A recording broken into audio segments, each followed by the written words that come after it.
Hello friends, good afternoon. कैसे हैं आप सब लोग। दोस्तों, मैंने अपनी इस वीडियो में पहले संप्रदान कारक तक मैंने विभक्तियों का प्रयोग बताया था। शायद आप लोगों को समझ में आ गया होगा।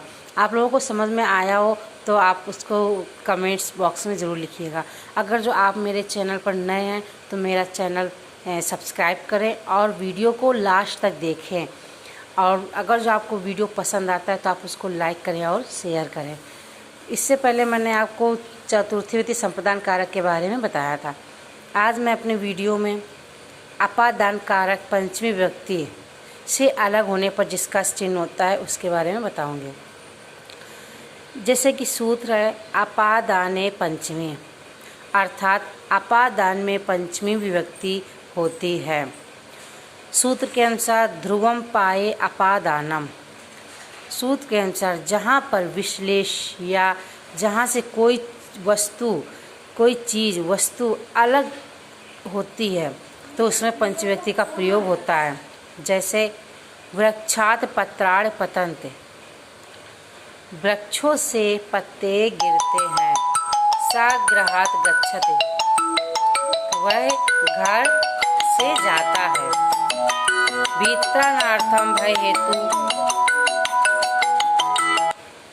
भीत्राणार्थम भय हेतु भी अथवा त्रय मीन्स रक्षा करना आदि धातुओं के योग में अपादान कारक होता है। यथा बालका सर्पात विभेति, बालक सर्प से डरता है। सात चोरात विभेति, वह चोर आदमी चोर से डरता है। यानी कि बालक सर्प से डरता है, सर्प को देखकर अलग हो रहा है, इसलिए यहाँ पर अपादान कारक हो। और वह चोर से डरता है, वह चोर को देखकर अलग हो रहा, भाग रहा है, तो वह इसमें भी अपादान कारक होगा। भुआ प्रभुआ, प्रकट होने के कर्ता का जो स्थान होता है उसमें पंचमी विभक्ति का प्रयोग होता है। जैसे जहाँ से कोई चीज़ प्रकट हो रही है। गंगा हिमालयात प्रवर्तत, गंगा हिमालय से निकलती है, अर्थात गंगा के निकलने का स्थान क्या है, हिमालय, तो उसमें अपादान कारक पंचमी विभक्ति प्रयोग हुआ। गंगा हिमालयात प्रभवति, हिमालय से निकलती है। अब देखते हैं नेक्स्ट संबंध कारक। दोस्तों, अगर जो मेरा कोई भी टॉपिक आपको समझ में नहीं आता है तो आप उसे कमेंट्स बॉक्स में कमेंट्स ज़रूर करें, मुझे पता चल जाए जिससे। नेक्स्ट संबंध कारक षष्ठी विभक्ति, जिसका चिन्ह होता है का, की, के, रा, री, रे, नानी, ने। षष्ठी शेषे, शेष अवस्थाओं में अर्थात जहाँ दूसरी विभक्तियों के नियम लागू नहीं होते हैं वहाँ षष्ठी विभक्ति का प्रयोग होता है।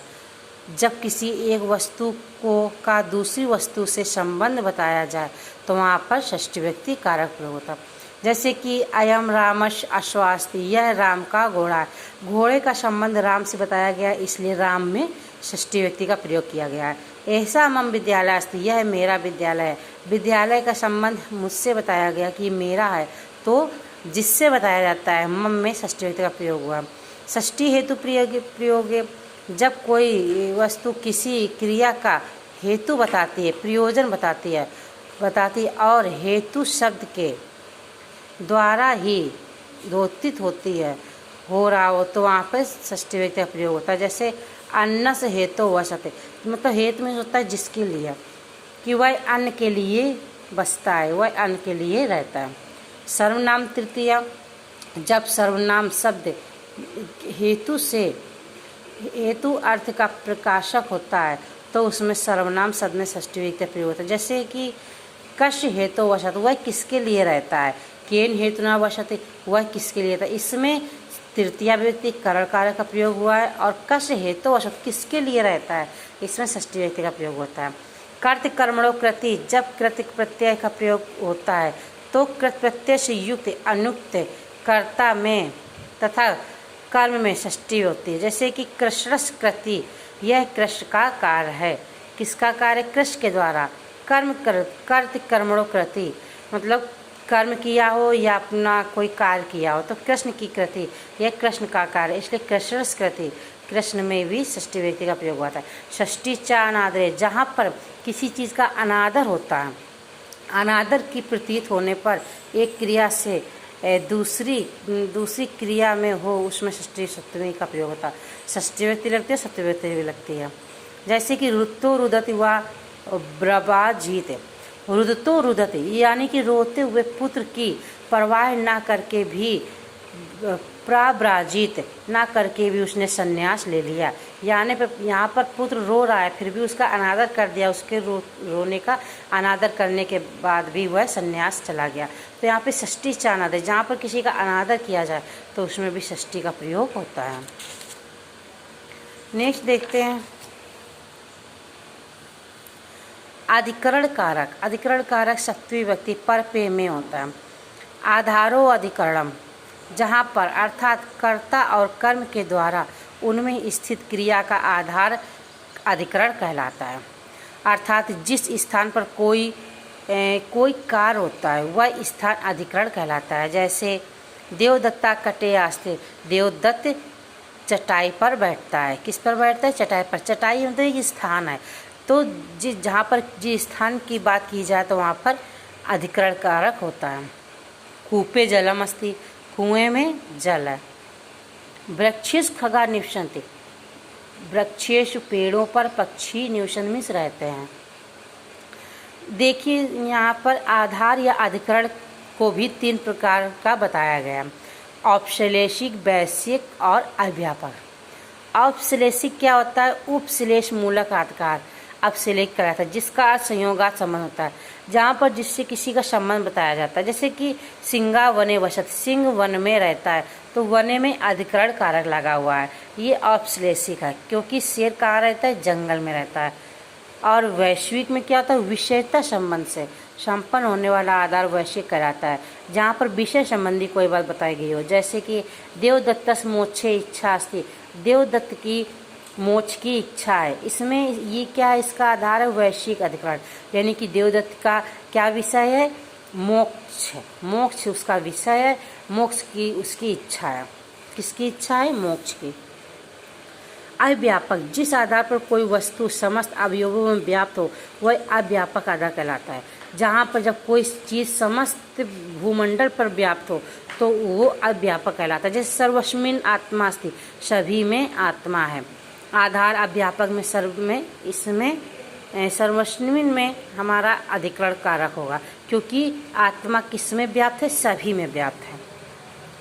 सप्तमें अधिकरणे चा सूत्र में चाक चकार का अर्थ होता है दूर व आंतिक।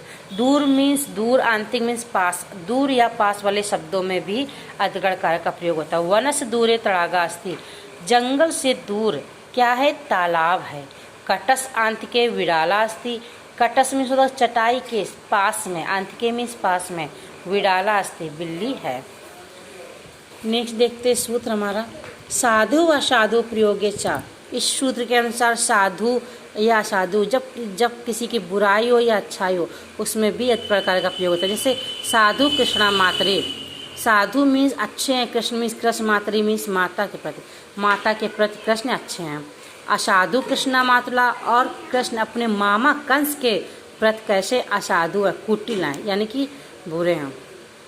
यतस निर्धारणम, जहाँ पर किसी चीज़ को अलग किया जाए, निर्धारण किया जाए, जाति, लिंग, गुण, क्रिया, संज्ञा के द्वारा निर्धारण किया जाए, यानी कि किसी को अलग किया जाए, तो उसमें भी हमारी सत्विक प्रयोग होता है। जैसे कि निरशुम ब्राह्मणा श्रेष्ठ, यहाँ पर निर्धारण किया गया है कि नरों में ब्राह्मण श्रेष्ठ हैं। इसमें जाति का निर्धारण किया, किससे निर्धारण किया, किससे अलग किया गया? ब्राह्मण को जाति से अलग किया गया, इसलिए हमारे इसमें भी सत्विक प्रयोग है। गोशु कृष्णा बहुचीरा, गायों में जो काली गाय होती है बहुत अधिक दूध देती है, तो इसमें इसके गुण के आधार पर ये निर्धारण का आधार क्या है? गुण के आधार पर इसको अलग किया गया। किसको अलग किया गया है? कृष्णा काली गाय को, क्योंकि गौओं में काली गाय होती है बहुत ही दूध देती है। छात्राणाम रामु पटु अस्ति, छात्रों में राम बहुत ही चालाक है, यानी कि होशियार है, तो इसमें संज्ञा के आधार पर इसको अलग किया गया। अब हमारा नेक्स्ट आता है संबोधन कारक, प्रथमा विभक्ति। इसमें प्रथमा विभक्ति का प्रयोग होता है हे भो अरे, यह इसका चिन्ह होता है। शब्द के जिस रूप से किसी को पुकारा जाए उससे संबोधन कारक कहते हैं। जैसे और किसी को दूर से बुलाया जाए, भो भ्राता तुम कुत्र अस्ति, अरे भाई तुम कहाँ हो। हे राम त्राहि माम, हे राम मेरी रक्षा करो। अरे बालक तुम कुत्र गच्छसे, अरे बालक तुम कहाँ जाते हो। जहाँ पर किसी को संबोधित किया जाए या किसी को जिस रूप से पुकारा जाए उसमें हमारा संबोधन कारक होता है। दोस्तों, हमारा वीडियो आपको कैसा लगा? अगर अच्छा लगा हो तो प्लीज़ इसको लाइक और सब्सक्राइब शेयर ज़रूर करें। अगर कुछ आपको ना समझ में आया हो या समझ में आया हो, आप कमेंट बॉक्स में कमेंट्स ज़रूर करें। Thanks for watching video.